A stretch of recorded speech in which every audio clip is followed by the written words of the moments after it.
සියලු දෙනාටම සුබ දවසක්. ඉතින් යාළුවෝ ඔන්න මම අදත් ඔයගොල්ලන්ට අලුත් වීඩියෝ එකක් අරගෙන ආවා. ඉතින් මම අද කතා කරන්න ලෑස්ති වෙන්නේ ඉන්ඩක්ටර්. එහෙම නැත්නම් පේරක.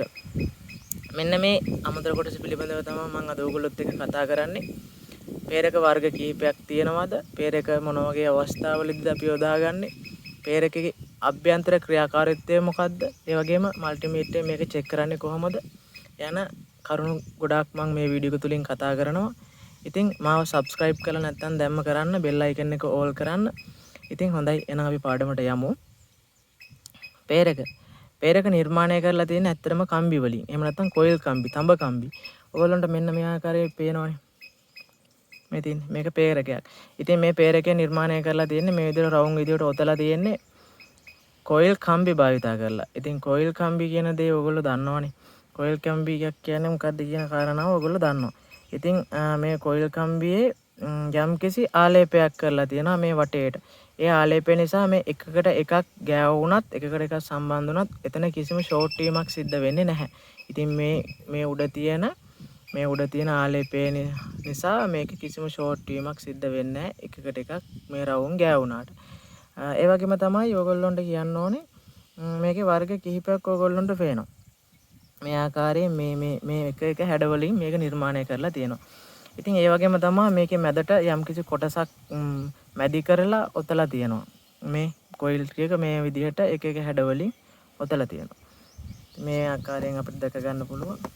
ගොඩක් මේ විදිහට. ඉතින් මේ හැඩ දෙක තුනෙම බහුලවම අපිට දැක ගන්න පුළුවන් වෙනවා පරිපථවල. ඉතින් සාමාන්‍යයෙන් පේරතාවයේ මනින ඒකකය අපි හෙන්රි කියලා තමයි කියන්නේ. ඉතින් ඔයගොල්ලන්ට හෙන්රි කියලා තමයි සාමාන්‍යයෙන් මේ මනින ඒකකය සඳහන් වෙන්නේ. ඊට අමතරව යම්කිසි සන්නායකයක් කරහා ධාරාවක් යද්දී ඒ තුලින් චුම්බක ශක්තියක් නිෂ්පාදනය වෙනවා. ඔයගොල්ලන්ට හිතන්නකෝ දැන් මෙන්න මේ පේරකය තුල මෙතන අග්‍ර දෙක තුලට අපි විදුලියක් සැපයුවොත් සම්බන්ධතාව වෝල්ටේජ් එකක් සැපයුවොත් මෙන්න මේ දඟර ඔතලා තියෙන අවට චුම්බක ක්ෂේත්‍රයක් මේ විදිහට හට ගන්නවා. එතන මේ චුම්බක ක්ෂේත්‍රය තමයි අපි භාවිතා කරන්නේ අපේ මේ අමතර කොටස් තුලින්.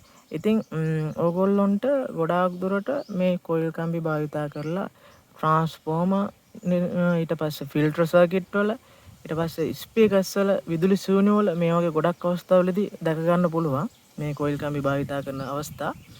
ඒ වගේම තමයි ඔයගොල්ලන්ට මෙන්න මේ වගේ මේ જાති මැදි කරලා තියෙන අමතර කොටසක් පේනවනේ කොයිල් ඔතන්න මේ යම්කිසි මාධ්‍යයක් මැදට දාලා තියෙනවා. ඉතින් මේ මාධ්‍යයට කියන්නේ ෆෙරයිට් කියලා.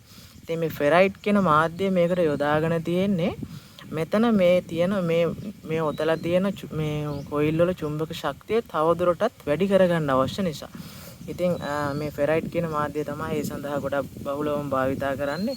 සහ ලෝහ කියන මාධ්‍යයත් භාවිතා කරනවා.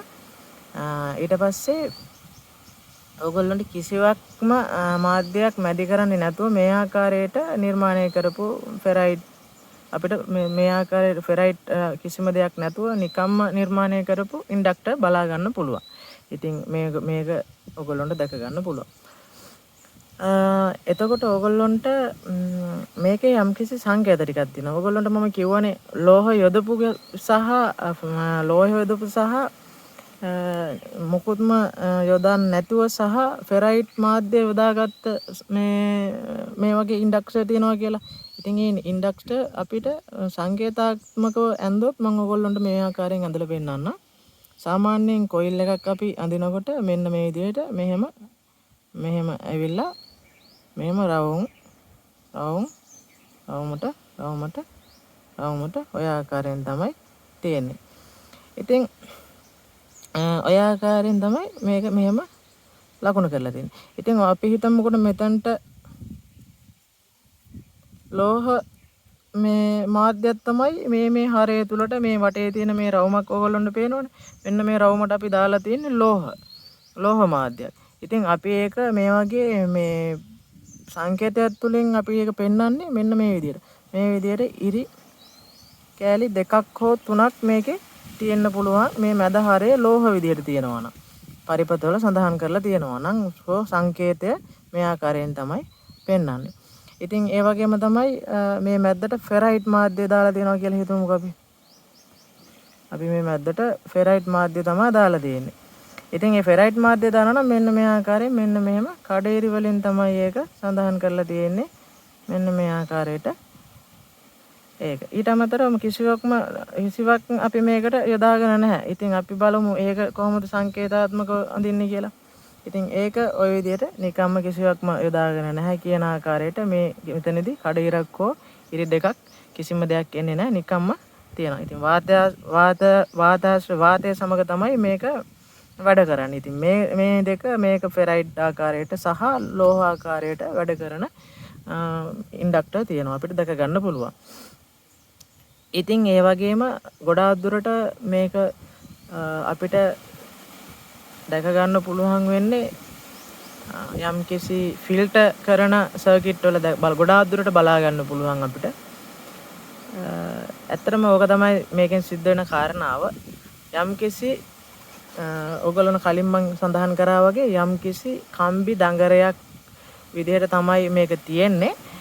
ඉතින් මේ දඟරය තුලට අපි වෝල්ටීයතාවයක් සපයපුවාම ඒ තුලින් චුම්බක ශක්තියක් මේ වටේට නිෂ්පාදනය වෙනවා. ඉතින් ඒක තමයි ගොඩාක් දුරට මේකෙන් සිද්ධ වෙන කාර්යය.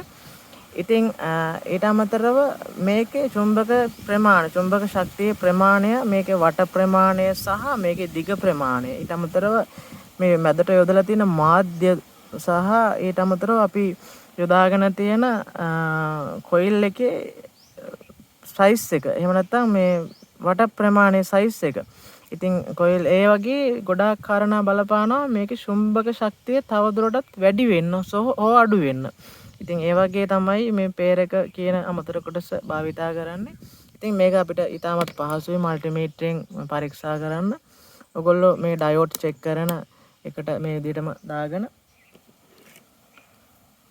මල්ටිමීටරේ අග්‍ර දෙක මේ විදිහට තිබ්බහම ඔයගොල්ලන්ට සද්දයක් එනවා බලා ගන්න පුළුවන් බසර් එකේ. ඉතින් එතකොට මේකේ අග්‍ර දෙකක් පිහිටලා තියෙනවා මෙන්න මේ ආකාරයට.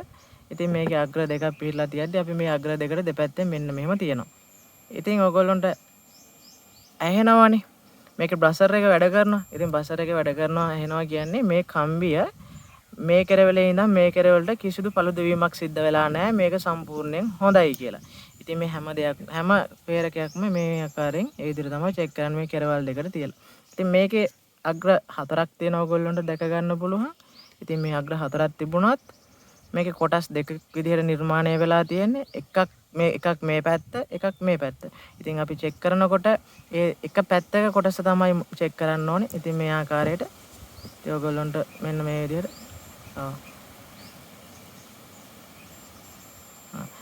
මේ එක පැත්තක සහ අනිත් එක අතර කිසිදු සම්බන්ධතාවයක් නැහැ මේ විදිහට. මේ දෙක අතර තමයි සම්බන්ධතාවය තියෙන්නේ. ඉතින් මේකේ කොටස් දෙකක් නිර්මාණය කරලා තියෙන්නේ එකම හරයක් එකම මේකක් තුල මේ විදිහට මැදට යොදලා තියෙන මාධ්‍ය ෆෙරයිට් මාධ්‍ය එක මාධ්‍යයක් යොදාගෙන කොටස් දෙකකට මේක යොදාගෙන තියෙනවා. ඉතින් මේක ගොඩක් බහුලවම මේ ටීවී වල හෝ පවර් සප්ලයි වල අපිට දැක ගන්න පුළුවන් වෙන්නේ AC වෝල්ටීයතාවය ගොඩක් දුරට මේක හරහා අරයි යනවා.